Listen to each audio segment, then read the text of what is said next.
Hi, everyone. We're here with Ross Smith IV, and we're looking forward to have a particularly interesting show. So today you have myself, Nicolas Blank, you have Warren Dutoy, Hi, everyone. and you have Ross Smith IV. Hi, everybody.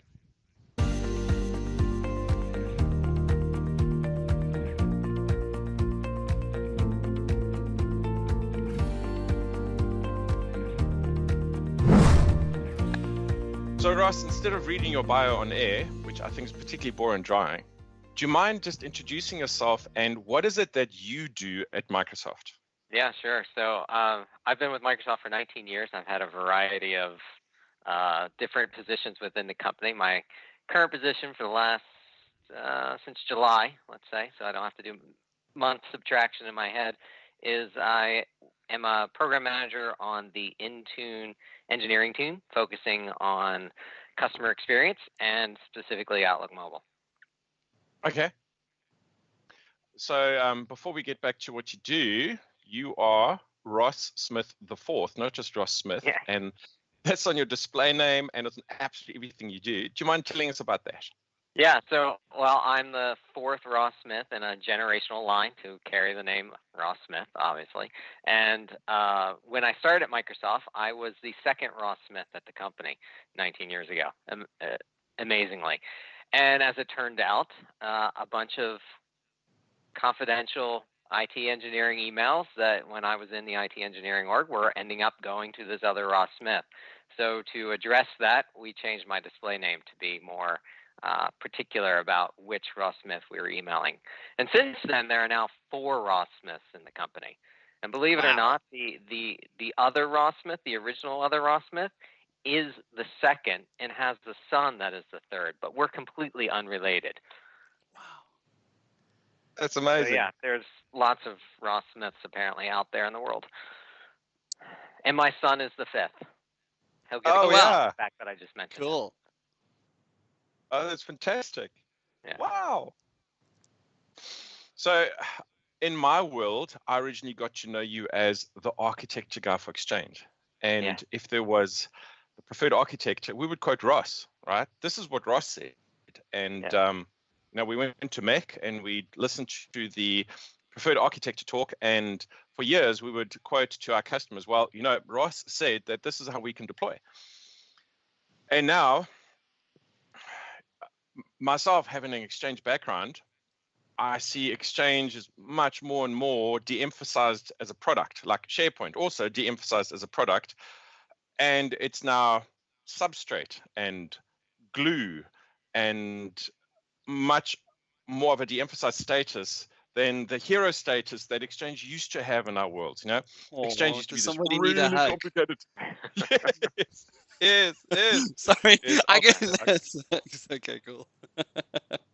So give us some commentary about that, because you've lived through all of that. You must have seen the writing on the wall being inside Exchange, and Exchange was the hero product for Active Directory. It gave Active Directory a reason for existing, and was also the first product to actually make cloud mainstream inside Microsoft. Yes, I mean, Exchange has had a very long-lived life, and I don't consider Exchange dead by any means.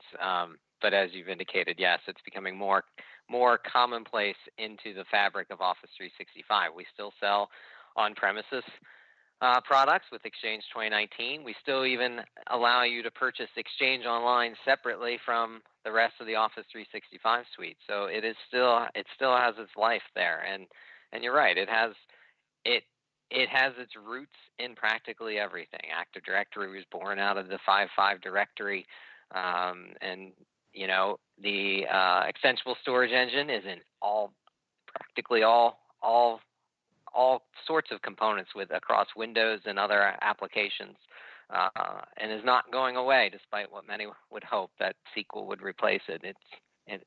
It may replace SQL one day. Who knows? Those fighting words. I like that. We'll see what Jeffrey Snover does in his new role. But yeah, it continues to exist and it continues to be developed, but it's more of becoming a platform in which many things can run on. As you mentioned, the substrate, right? The substrate's nothing more just a data platform, if you will. And one of the things that it allows is to be an abstraction layer from what the underlying storage technology is. So we see things like Teams, Exchange, all using interweaving and using parts of each type of application, whether that be SharePoint, Exchange, etc., and store data within those various places as need be and be able to access them. So Teams has some data stored in Exchange and some data stored in SharePoint. To-Do uses the substrate to access Exchange data for task management. So I think Exchange has a great focus within the world of Office 365. Exchange, I think, has a special place in everybody's heart. I mean, like, including mine.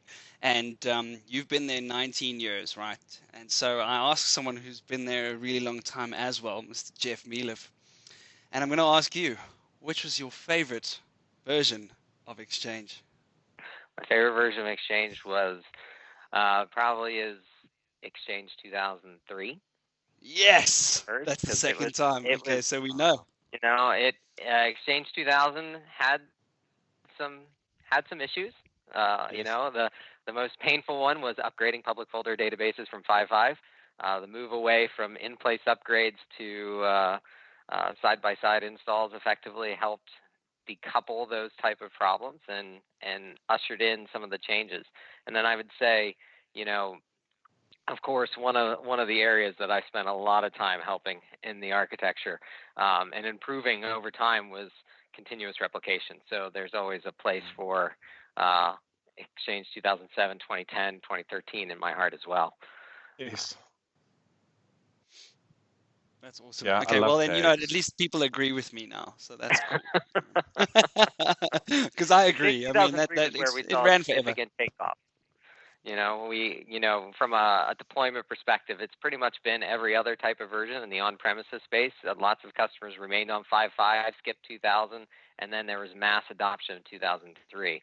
And likewise, we saw the same thing between 2007 and 2010. But then because it was so good, nobody wanted to go to 2007. Exactly.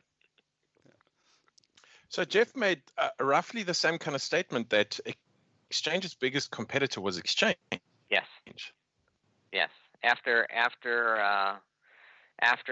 Notes kind of died, and GroupWise kind of did the same. Yes, Exchange has become its own competitor.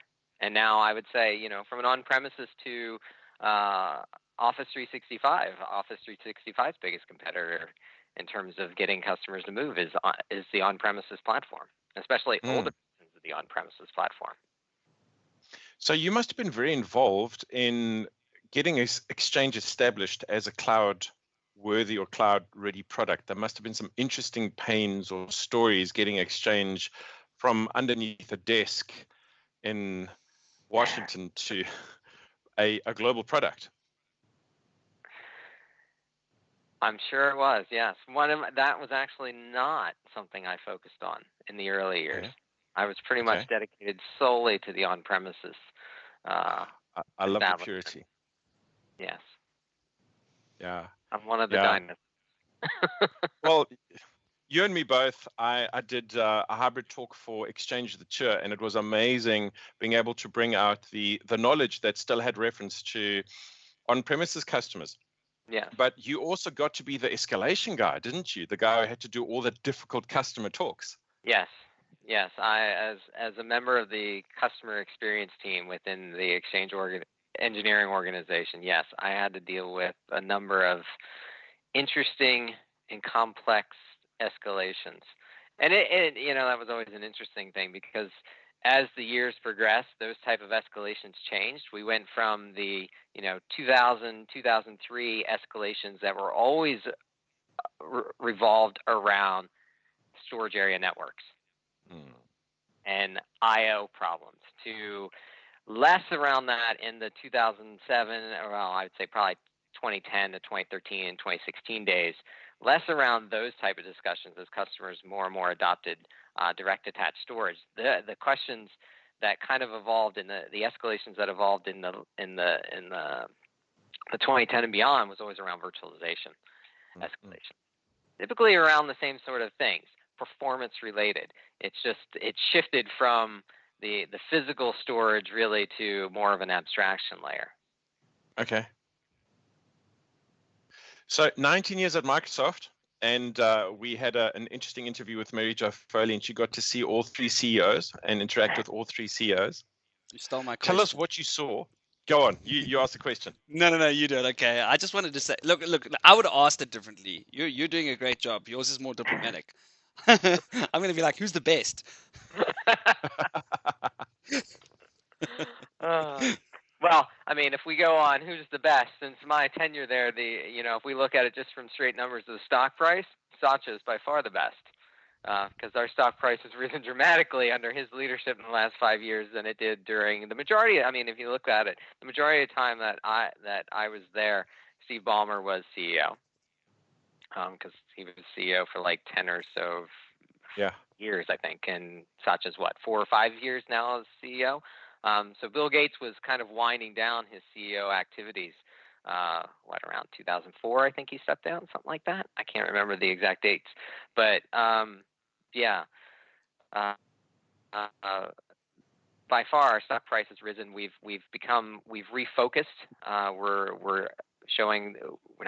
We are acting more customer obsessed than we've had in the past. We're much more open to feedback. We're embracing other platforms and technologies. I mean, you look at where we were 5 years ago, we had nothing on the iOS and Android ecosystem. Now we have all of the mainstream Office apps are now on iOS and Android as platforms. We're developing solutions for Android like the launcher, et cetera. So we've become more open. We've incorporated things with Linux and the like. So definitely significant change and progress, I think, that has helped embrace us and redefine us as not the legacy dinosaur that most customers were seeing us and most people were seeing us, but as a predominant force in the technology industry now.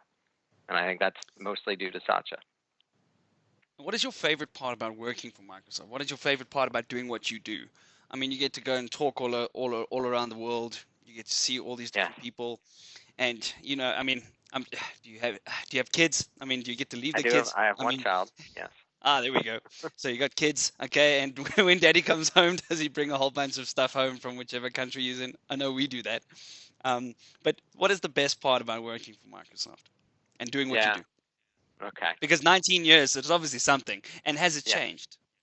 I mean, I think the overarching best thing about Microsoft is, like you said, 19 years here at the company, and I've stayed throughout. That's 19 consecutive years. That isn't without a break. It's because I'm able to switch roles and find new areas. Now, I will say for the vast majority of that 19 years, with the exception of the last the last 2.5 years, I've been focused on Outlook Mobile. It isn't until July that I was completely divorced from Exchange. But, the majority of that time, 18 so years, was all focused on Exchange, but lots of different roles. I started my career at Microsoft in IT engineering, and I actually started there, hired for my Exchange skills, but actually the first 6 months of my career was actually deploying the very first SharePoint team service and SharePoint portal server back in the day. I was the engineering guy behind all that for within our internal deployments. So, starting there, becoming the AD architect, I was the schema master, as I referred to myself, for like a 6-month period. I held all the keys in the kingdom for deploying new code, basically, in the company.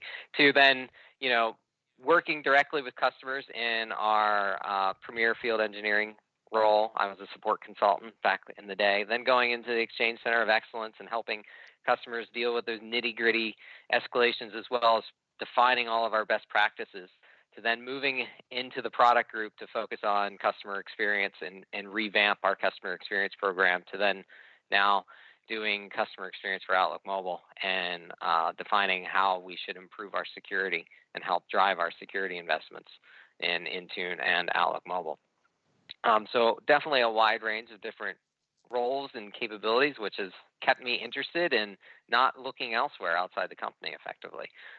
So that's definitely one of the best parts of Microsoft. You mentioned another, the ability to go and speak to customers. I love going to Ignite and Tech Eds and the like. We've done a number of third-party conferences back in the day when those were more prevalent. They've kind of reduced now, unfortunately, but those were always fun. The times when I have been able to come to the MVP Summit, unfortunately, I will be on vacation next week because I think it's next week, so won't be there for that. But those are always great opportunities to meet and engage with people and customers and find out how they either love or hate the product, depending on where they're coming from. So then, when you say that you're on the Outlook mobile team, I mean, I know that. See, I don't know if a lot of people know that the iOS version used to be called Acompli, and Acompli was purchased by Microsoft. I used to use the mail client before it became Outlook. So would that encompass that as well? Would Outlook Mobile be sort of on the iOS side as well? Were you involved in making Acompli essentially Outlook? Where does your reach stop? No, so we acquired Acompli, I think, back in 2014 or 2015, somewhere around there. I began my focus area effectively in late 2015, I believe. So it was after our acquisition. But I helped with a number of the planning and implementation aspects around moving off of the Amazon Web Services architecture to our Office 365 based architecture, ensuring things move smoothly for our enterprise customers. So you've always had a massive architectural mindset and always been the architectural guy, and so you also the architectural guy or have that focus with Outlook Mobile. Do you mind telling us what is it that you do from a day-to-day basis? Bear in mind that people see public figures such as yourself and you're inside Microsoft, and one day they want to be like you. And they just see the public-facing side of things. So this question is geared towards two things. One is, how do they become like you in terms of career progression? And you've mentioned inside Microsoft, there's lots of roles and opportunities. And the other one is, what do you do every day, and what does that look like? Yeah. So let's start with, I guess, what do I do every day? So as my role within Intune Engineering, I specifically focus on within our customer adoption team. The customer adoption team is designed to help deploy some of our largest customers and get them deployed on Intune, and obviously using mobile. And if those customers are doing mobile deployments, obviously using Intune for those mobile deployments, whether that's enrolling devices or using our app protection policies. And naturally, that also involves apps like Outlook Mobile.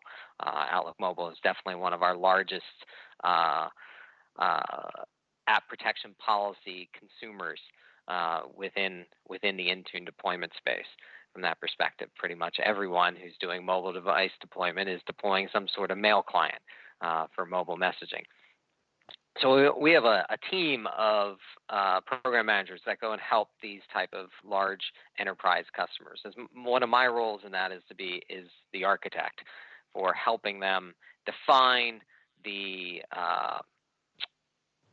process in which we should go and help those customers deploy, as well as providing the knowledge set that they need to be able to authoritatively answer any type of questions that the customer may have, whether that be around Outlook Mobile in terms of the app or the architecture or how Outlook Mobile is secured through app protection policies and the like. So a good chunk of my time is helping these PMs understand the technology. So there's a portion of that. There's also a portion around customer engagement, customer escalations. I'm dealing with a very interesting escalation at the moment. A number of us are. I don't want to sound like I'm the only one. We've got engineering support teams engaged from both the Intune side and Outlook side to help drive root cause on this particular issue that our customers encountered with the platform.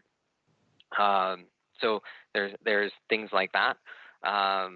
one of the other roles that I'm like today, one of the things that I've been working on today and yesterday is we are having a readiness team offsite in 2 weeks where we're meeting with the engineering PM team to kind of go over what's new, what we're planning in the space from an Intune perspective, to provide customer feedback back to the engineering team directly on the features. So I'm helping planning and assist in that. So we have a smooth readiness visit with 30 plus people.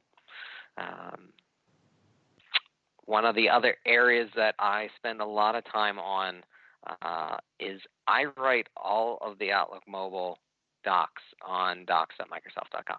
Wow. Okay. Yeah. So That's a lot. That is a lot. I pretty much am the sole knowledge keeper of all Outlook Mobile knowledge at this point, in terms of what we publish publicly. So we have, as an example, I'll tease something new. We have a major change coming out next week in terms of app management.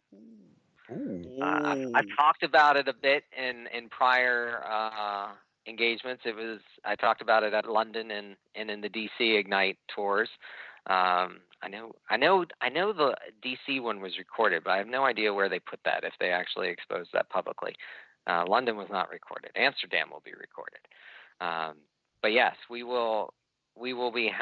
been talking a lot about general app configuration and the ability to manage specific settings within the app, so that, for example, you could turn contact sync on by default, with the caveat being that in order to turn contact sync on, the user must grant permission to the local contacts app. If the user doesn't grant permission, you can't turn it on. So that's the key caveat about that one. Other settings would be like focus inbox, right? Focus inbox is a very polarizing feature with customers. I don't know so much as end users per se, but I have heard some users don't like it. Some users do. It'd be interesting to know what your thoughts are in that area. Do you use it? I use it. Yes, it is on by default in Outlook Mobile for me. Yeah, no, I can't do it. I do use it. I get too much mail. I think maybe. Look, I don't know. I think maybe I'm just a little bit OCD about it. Like it looks like it's gone. It's like, I'm the type of guy that marks stuff unread if I need to action it, and Focus Inbox just sort of takes that away a little bit, so it hurts me a little bit. It's a good feature though. Yes. I mean, like as a quick example of what it does and helps for me is, we use obviously Azure DevOps for bug tracking and everything, right? And feature work items. I get a ton of emails daily whenever there's a change in one of those work items, and so those all get marked into the other box. So they're immediately removed from my Focus Inbox. So like, Nicolas, I can focus just on the important stuff. But it can be a polarizing feature. Some people are really against it. And some IT admins are really against it. And they want to turn it off by default for their end users because they're afraid that it will confuse their end users, I guess. So we have that option now that you can send down the default configuration effectively. It doesn't mean that the user can't override your choice and turn it back on, but it does allow you to have some flexibility in configuration. Now, there are some settings where we'll give that type of control where an admin can say, this feature must be on, and it can only be on. A great example of that is block external images, right? The ability to prevent web beacon harvesting through images with external content. We've given the admin control for security-related features to be able to block the end user's ability to change that setting. It doesn't mean that the end user can't do things like actually tap the download images and download the images into the mail item, but it prevents it from being automatically downloaded. Okay, that makes sense. So we'll have very soon that will be released, and all of our guidance will be updated. There will be blog articles. I have written a few, so you can look on. And the way I've done this for Outlook Mobile is You can be an Intune focused person and find the content on our Intune customer success blog, or you can be an Exchange person and find the content on our eHello blog. I post in both places, so that way everyone gets to see the content. Yay! That's good. Yay, blogs. Okay, I'm going to change gears then towards Outlook Mobile. Okay. And I know the answer to this question, but not everybody does. And it's because we've both presented around some of the specifically, or I should say specifically, I have presented your deck, so I know the answer to this question. So why do we need a mail client from Microsoft when I've got native active sync clients on just about every phone on the planet? Yes. So MDM, we look at MAM, come on. Very different there, Nick. We believe Outlook Mobile differentiates itself across 4 different key pillars. First and foremost, I think, is the fact that from a security perspective, unlike a number of other clients, I won't say all, but unlike other mobile clients, we have unparalleled security. From a Microsoft perspective, you've come to expect that when Microsoft delivers an application or a service, that security is built in, that it isn't a bolted-on add-on feature. And that's what we've done within Outlook Mobile through, using technologies like the Azure Active Directory Authentication Library and using other components within the Enterprise Mobility Suite. We have conditional access. We have Intune app protection policies so that we can provide and ensure that the way I look at it is so that we can ensure that only a legitimate user can access a cloud service like Exchange Online using a trusted app. Brad Anderson loves to say, a trusted, I'm going to get this wrong now because I want to quote him. We only allow trusted users to access access services on trusted apps and/or trusted devices, right? That's what our fundamental thinking is. So this extends beyond just Outlook, but that's one of the key pillars from an Outlook is security, and that we have this unparalleled built-in security through the Microsoft Cloud suite of technologies. The other area that I think is of paramount importance, especially as customers transition to solutions like Office 365, is the fact that Outlook Mobile has a deep integration with Office 365. We have designed the app to leverage the full power of Office 365 technologies, and we've built some tremendous first-party cross-app experiences that you just don't see with third-party solutions. My favorite example that I usually give on stage is around attachments. We all receive lots of attachments today. One of the things that we've done with Outlook Mobile is when you tap to launch an attachment, we can launch that in the respective Word, Excel, or PowerPoint application. And once you do that, you can edit as you want and immediately trigger a flow to send those changes back to Outlook to be sent back to the sender as an updated attachment, right? So we make that a seamless experience across these apps, and we're looking to do a lot more integration, across new technologies as they get released. Existing technologies, Skype for Business is one. I mean, what third-party mobile apps have the integration that we have with Skype for Business today, where you can create or join an existing meeting with a single tap? And we're going to be, question usually comes up, when does Teams start? Teams support in Outlook Mobile will start rolling out in April. So we'll have that capability there, and we've made some changes based on customer feedback, specifically around what that experience looks like when you're in a coexistence scenario with Skype and Teams. But that's another great example of this first-party cross-app experience. OneDrive for Business is another great example. We're deeply integrated with OneDrive for Business. We're actually in the midst of designing a new file picker to help that improves how you can attach or link to content in your OneDrive for Business folder or on sites you frequently access. And then, from the third pillar is mostly around calendaring. We obviously understand that email is a critical business workflow, but we've heard time and time again how many mobile messaging apps fail in the calendaring space. And so we've taken it to heart that calendaring is just as critical to a user's workflow as email is. And so we've spent a significant amount of time building in features and solutions within the Outlook app that make calendaring shine so that you can use that app for the most part to manage your entire personal and work life.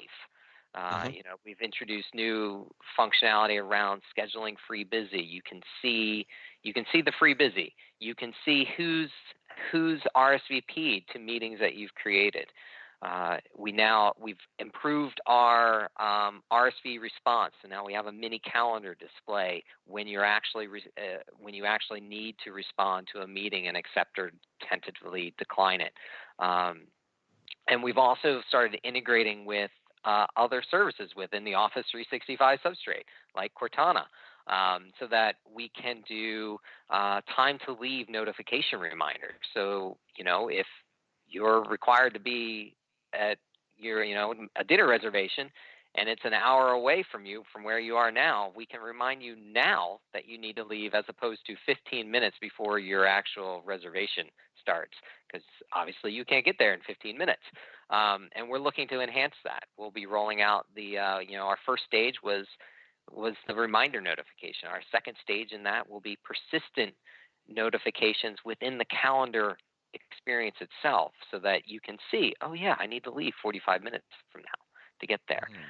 So we're doing that, and that kind of ties in with our last area, which I think sets us above any other mail app, which is the intelligence that we've built in. We offload a significant amount of processing to our cloud service so that we don't have to build a bulky app that takes a significant amount of time to download, that is restrained to Wi-Fi for downloading, et cetera. We want to leverage the power of the cloud. And this is why, and this ties into why, for on-premises customers, why there's a cloud component in the service. But we want to leverage artificial intelligence as much as possible. I mentioned Cortana Time to Leave. We're looking at areas around LinkedIn integration, which we'll be releasing soon. We have things around travel summary cards, reservation cards, package delivery cards that we've built. And then we have our zero query search experience. So when you tap the search icon, you immediately get a list of your most frequently accessed contacts. You get a list of your most recently accessed files.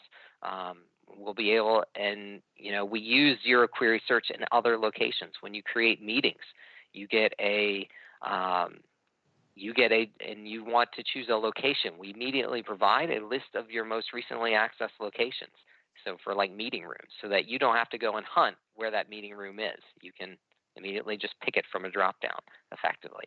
So that's how we're using the power of the cloud to provide features and services to the client to optimize the end user's capabilities. So I think those are the four areas that kind of set us apart from many native client and many third-party mobile clients.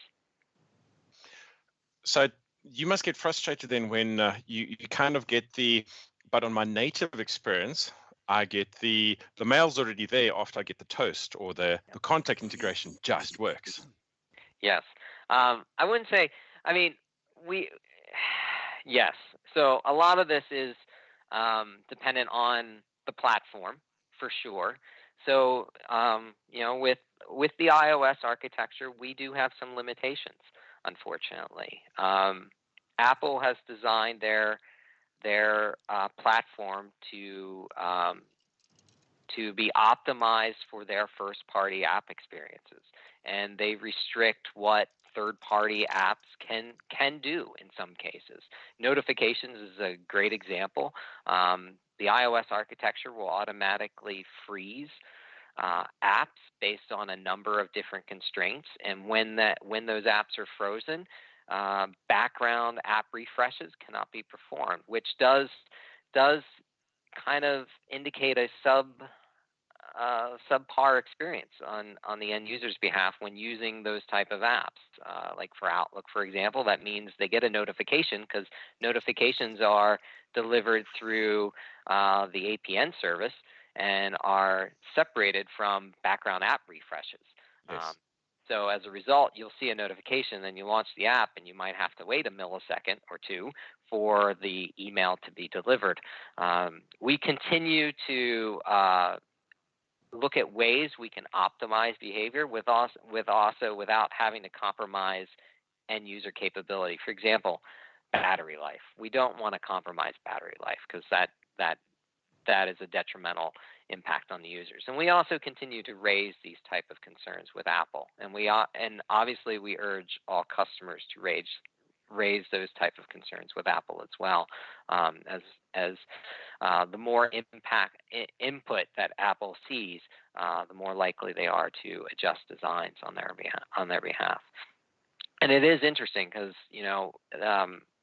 developing an app across two different mobile platforms, you see differences as a result on the platforms. There are features and capabilities available on one platform that are completely unavailable on another platform, and that does hinder the capability for us to deliver an experience sometimes to both platforms. Contact Sync is a great example. People get upset about it. The Contacts API within iOS does not have the capabilities we need to deliver a bidirectional contact sync, whereas Android has those capabilities. So we've implemented that architecture on the Android platform. It's unfortunate, but that's where we are due to constraints around the operating system. Wow. It's a very real picture of where things are in the modern software development world, where effectively there are only really two mobile platforms. Yes. Yeah. So I was looking on Twitter.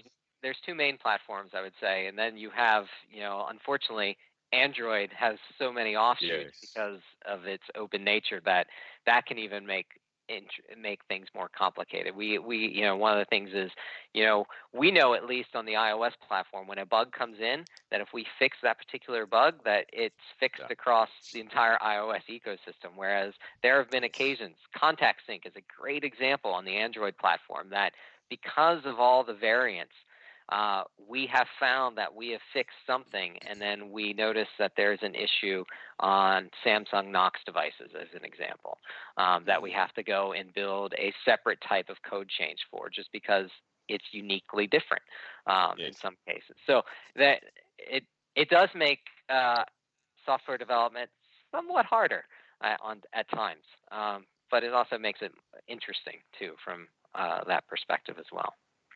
Yeah. So I was looking at the questions that we had open on Twitter, but I noticed that you were quite proactive and you've already answered all of them. So we don't have any Twitter questions left to ask you. Good job. Yes. Probably shouldn't have tagged me.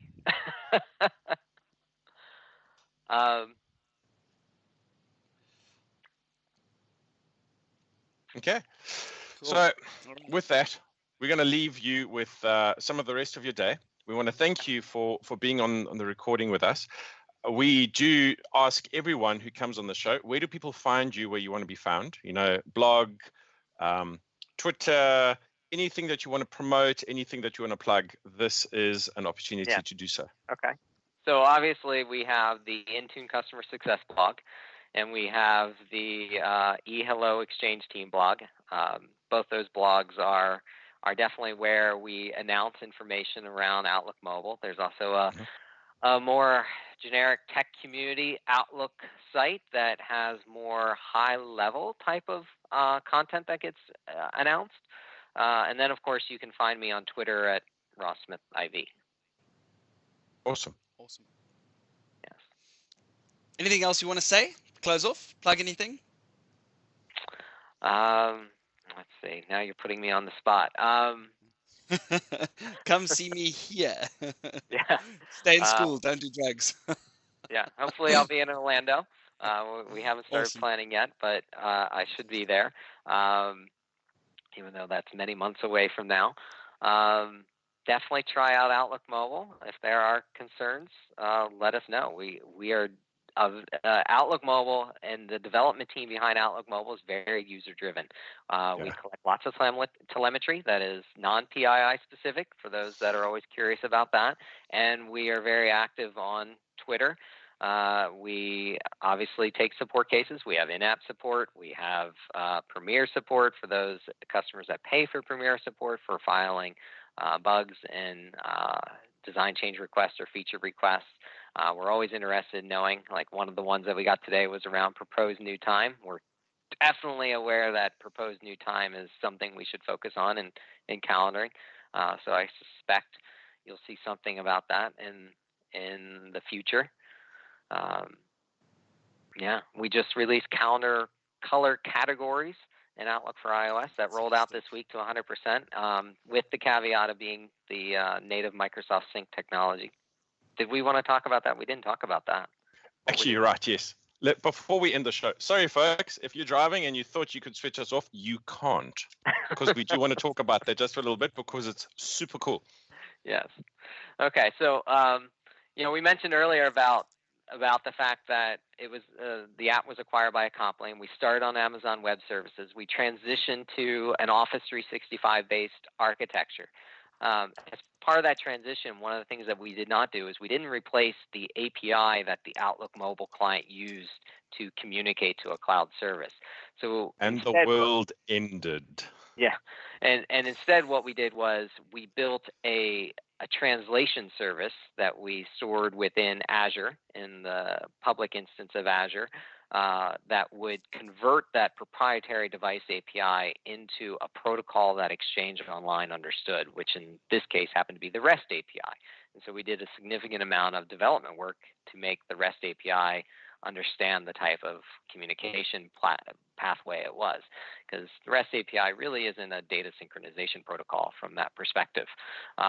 But we built that, and so that was our first iteration of the Office 365 based architecture. We've since are now in the midst of, and we recognize that that was mainly a stopgap to help get us off the Amazon Web Services architecture and into a Microsoft cloud based architecture.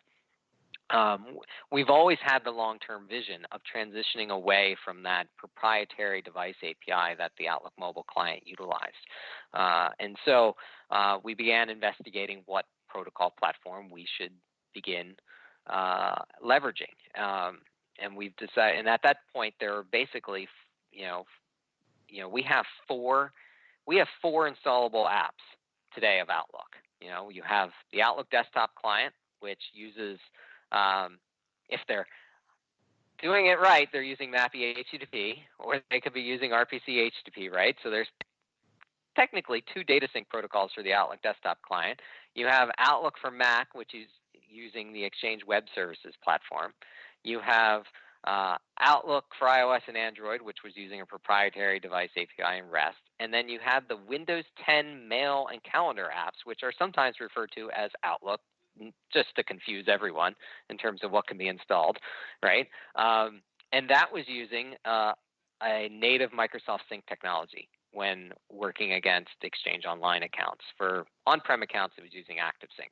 But those are basically the four type of data sync protocols. And then there was the ActiveSync client for traditional mobile clients, right? So, of course, one of the problems there with having four different data synchronization protocols is the ability for us to innovate and deploy a new feature across all of the different Outlook endpoints was extremely hard, because we'd have to build the functional layer in the data sync protocol and then build the UX on top of that. So everything had different inconsistencies when things were ultimately built in terms of the capabilities, because it was all based on what that data sync protocol could do. So one of the things that we decided early on was we would leverage one of the existing data sync protocols. We landed on the native Microsoft Sync technology that the Windows 10 mail client uses. And in fact, we're going to transition Outlook for Mac to the native Microsoft Sync technology as well. Yay. So that basically brings us down, for Exchange Online accounts, down to two data sync protocols. You have MAPI HTTP for Outlook Desktop, and you have the native Microsoft Sync technology for Outlook Mobile, Windows 10 Mail, and Outlook for Mac.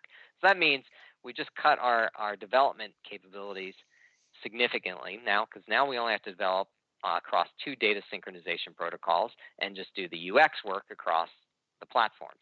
So now when we build something like, for example, lots of customers have been wanting features in Outlook Mobile like shared mailboxes, sensitive labeling with information protection, S-MIME support, favorite people with notifications.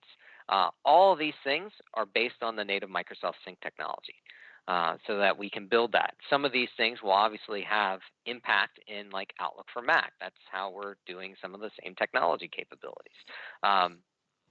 So immediate benefits by having this on a single data platform for these type of clients. So that's kind of like the Microsoft development team focus for why we wanted to do this. There were other benefits, obviously, from that will impact and help customers, right? The removal of that middle tier service has the benefit of improving sync time, because we're reducing the amount of connections we have to make and the longevity of those connections. So that means faster sync potentially, as well as potentially better battery life as a result, because if we don't have to maintain a connection as long to that middle tier while we're waiting for the middle tier to do the translation, the Exchange Online. Instead, the native Microsoft Sync technology connects directly to Exchange Online. So there's no middle tier service. What's under the hood there? How does it? What's under the hood there? Is there any way that that's going to be pushed to some of the other technologies, or is it primarily been written for Exchange? I mean, is there sort of, could OneDrive use this type of thing? Do you know what I mean? Pretty much as a data sync protocol for mail at this point. There are no plans to extend it beyond just email. Great question though. But yes, so it enables direct connection between the mobile client and Exchange Online. So we no longer have to use middle tier services in Azure for data connections. That has another benefit of introducing the ability for us to support other unique Office 365 instances, which we haven't been able to before. As an example, this applies mainly to the United States, but Government Community Cloud. We did not support Government Community Cloud High or Government Community Cloud Department of Defense prior to the native Microsoft Sync technology.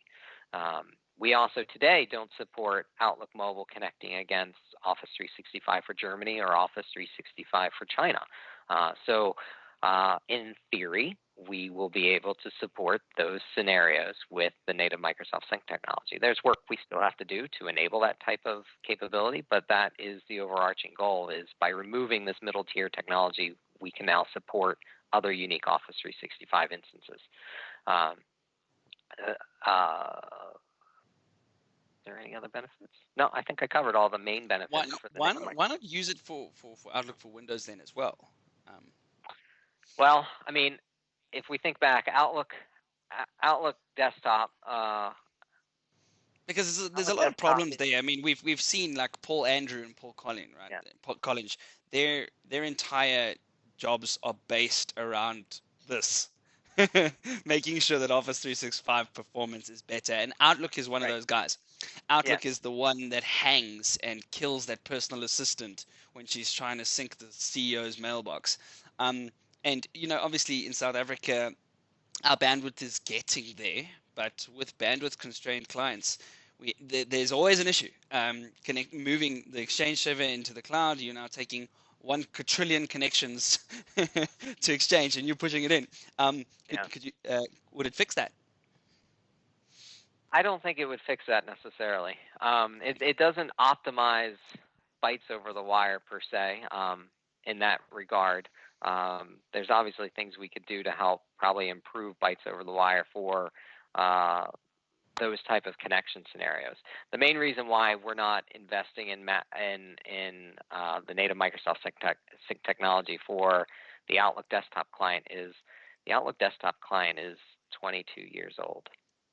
It is very. I mean, we launched Outlook with Outlook 97, and it has progressed since then over time. So that is a massive rewrite to change that entire client to use something other than MAPI. the client has always been built with MAPI as its underlying data synchronization protocol.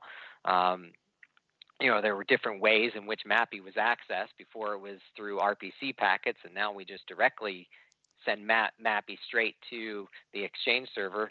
But that's the primary reason, is it would be a massive undertaking to rewrite the core of Outlook Desktop away from MAPI to a new data synchronization protocol.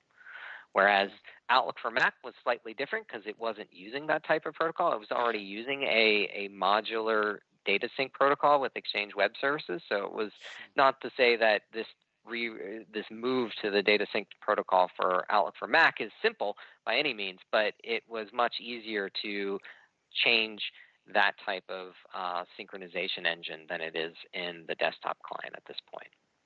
Stunning. So Mac wins Great again. answer. Yeah. But again, this is still the native Microsoft Sync technology, despite its name, is an HTTP-based protocol, secured via TLS end to end. So it doesn't change anything from a port perspective. It's still HTTP. So that's a good thing. It does improve some things around communication from the perspective of proxy. We had for a period of time there, we did not have a support statement around what you needed to do if you wanted a mobile device within a corporate Wi-Fi environment to be able to connect to the cloud service with Outlook. We built a support statement. It had some complicated scenarios, like you needed SOC support, for example.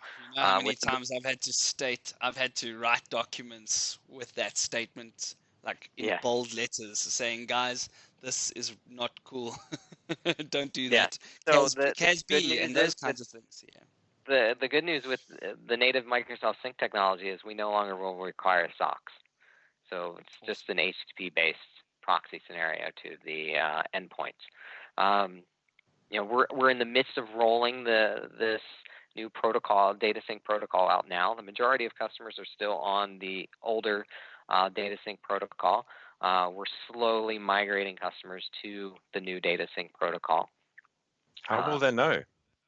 Well, that's a great question, Nicolas. The great thing about this is that from a end user perspective, they don't really know.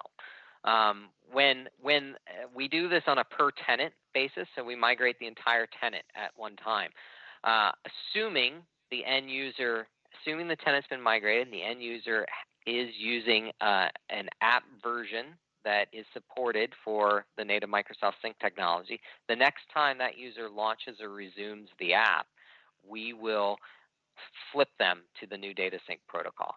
And all that happens is very similar to what you see when you launch the app the first time after an app update. You'll see, please wait while we update your email and calendaring data. The user gets that same experience, and then they see their data as we change some fields in the underlying database on the client. That's incredible. But nothing to actually see on the device that says this is a status that shows I'm using native sync. The unsung heroes. Today, no, but we are adding that. Okay. Yes, there will be. Customers like to know. No, I know. I agree. I was one of the ones who pushed that. So yeah. I'm one of the ones you can thank for that. We are adding a field, a setting, not a setting, but a display, I guess, value that indicates if you're using the native Microsoft Sync technology within the account settings. I don't know when that'll roll out, but that is something we'll be adding. The other way, admins can look via another way. So admins can use users can use OA as well. I shouldn't say users can't look, but today they can use OA and go in the mobile devices and they can see what client type they're using. If they are using the old data sync protocol, the client type indicates REST. If they're using the new new data sync protocol, the client type is indicated as Outlook. Admins can use Get Mobile Device Statistics, and they can look to see what all their clients are using. Yay. Yeah. Fantastic. Thank you, Ross. Thank you so much for joining us. Thank you so much for answering all of our good questions. Yeah. And to everybody out there, if there are any follow-up questions, just give us a shout. And any of the things that we've discussed today, we'll put in the show notes. And I guess if there's any other questions for us, just use Twitter.